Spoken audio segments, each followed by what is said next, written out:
আগে মানুষ ভোট দিয়ে দেশের সরকার নির্বাচিত করত। এখন দেশের সরকার কে ভোট দেবে তাদের নির্বাচিত করছে, তাদের সিলেক্ট করছে। আগে ভোটাররা ভোট দিয়ে সরকার নির্বাচিত করত।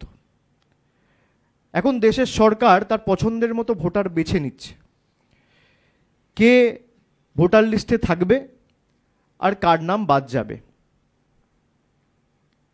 এই ভোটার লিস্ট যদি ত্রুটিযুক্ত হয়, কেন্দ্রীয় সরকারের প্রথম দায়, দায়িত্ব, কর্তব্য, বাংলায় একটা কথা আছে, আপনি আচরি ধর্ম। অন্যকে জ্ঞান না দিয়ে প্রথমে লোকসভা ডিসলভ করে আপনি ভোটে যান। আমরা তো ভোট থেকে পালিয়ে যাচ্ছি না। এই ভোটার লিস্ট যদি ত্রুটিযুক্ত হয়, তাহলে এই ভোটার লিস্টে আমিও সাংসদ হয়েছি, দেশের প্রধানমন্ত্রী থেকে শুরু করে, স্বরাষ্ট্রমন্ত্রী থেকে শুরু করে, অর্থমন্ত্রী থেকে শুরু করে, প্রতিরক্ষা মন্ত্রী থেকে শুরু করে যারা মন্ত্রিসভায় আছেন, প্রায় 60% বেশি প্রতিনিধি তারা নির্বাচিত হয়েছে এই ভোটার লিস্টের নিরিখে। তাদের মৌলিক দায়িত্ব, দায়বদ্ধতা যে তাদের ইস্তফা দিয়ে তারপর আপনি স্পেশাল ইন্টেন্সিভ রিভিশন করুন না, কেউ তো বারণ করছেন না। খুব কৌশলের সাথে তারা আসামকে বাদ দিয়েছে। এবং এটা তো কাকতালীয় হতে পারে না। এই 5টা রাজ্যে আপনি যদি দেখেন, তাহলে এই 5টা রাজ্যে একমাত্র আসাম যেখানে বিজেপি ক্ষমতায় রয়েছে। তাহলে বিজেপি যেখানে ক্ষমতায় থাকবে, সেই রাজ্য যখন আগামী 5 মাস 6 মাসের মধ্যে নির্বাচনে যাবে, সেখানে এসআইআর হবে না,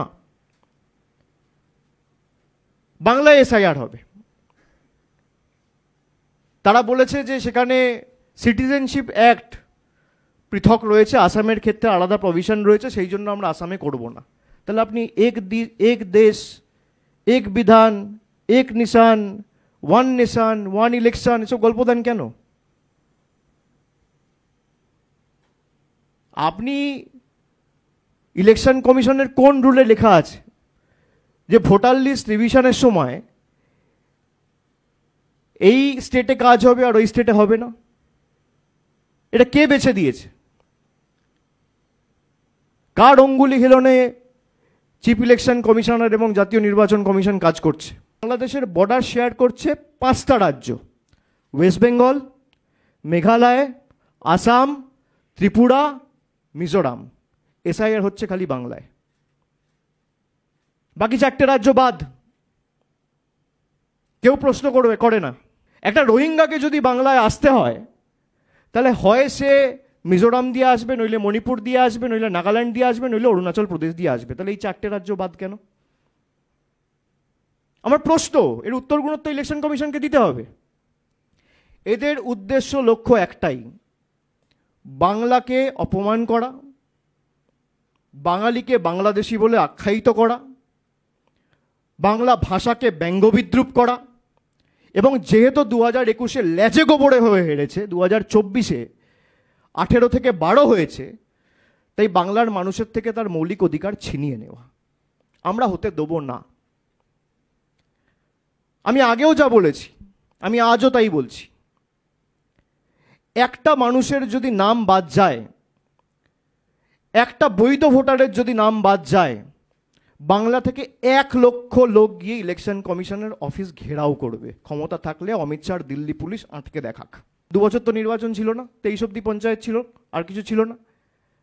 23-এর পঞ্চায়েত থেকে 24-এর লোকসভা 1 বছর টাইম প্ল্যান করলেন না কেন? নির্বাচন যখন এসআইআর হয়েছিল, তখন 2 বছর সময় লেগেছিল। আপনার কাছে কি জাদুকাঠি আছে? আপনি 2 মাসে 10 কোটি লোককে বাড়ি বাড়ি গিয়ে ভেরিফাই করে দেখবেন? বিজেপি বলছে তৃণমূল ভীত সন্ত্রস্ত, এসআইআর হলে তৃণমূলের ভোট ব্যাংক ধসে যাবে, তৃণমূল হেরে যাবে। আজকে তারিখটা লিখে রাখুন, আমি তারিখ দিয়ে আপনাদের সামনে বলে, এখানে প্রায় 50টার বেশি ক্যামেরা রয়েছে। বিজেপির ক্ষমতা থাকলে চ্যালেঞ্জ অ্যাকসেপ্ট করবে।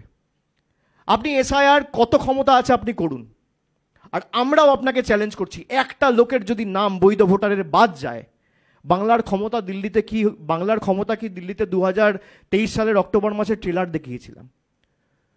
আগামী দিনে আপনাদের পুরো সিনেমাটা দেখাবো। বাংলা, গুজরাট, মধ্যপ্রদেশ এক না। আর যারা বলছে যে তৃণমূল ভীতসন্ত্রস্ত, এখানে ক্যামেরার সামনে আমি অন রেকর্ড বলছি, বিজেপির যদি বুকের পাঁটা থাকে তাহলে চ্যালেঞ্জ অ্যাকসেপ্ট করবে। এসআইআর মূল উদ্দেশ্য হচ্ছে বৈধ ভোটারদের ভোটার লিস্টে নাম রাখা এবং যারা অবৈধ ভোটার তাদের নাম ভোটার লিস্ট থেকে বের করে দেওয়া। আগে তৃণমূল কংগ্রেস নিজে স্ট্যান্ড করুক, ঠিক করুক।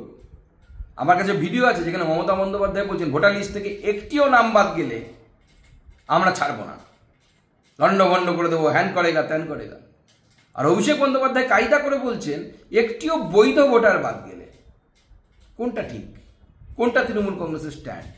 এটা তো ক্লিয়ার করুন, একটিও নাম না একটিও বৈধ নাম। আগে স্ট্যান্ড ক্লিয়ার করুন, নাকি এটা পিসি আর ভাইপোর মধ্যে মতভেদ না মনোভেদ? কোন ভেদ? এসআইআরটা তো হচ্ছে বৈধ ভোটারদের নাম রাখার জন্য। ড্রাফট লিস্ট টাঙানো হবে, সেই ড্রাফট লিস্টে আমার নামও নাও থাকতে পারে।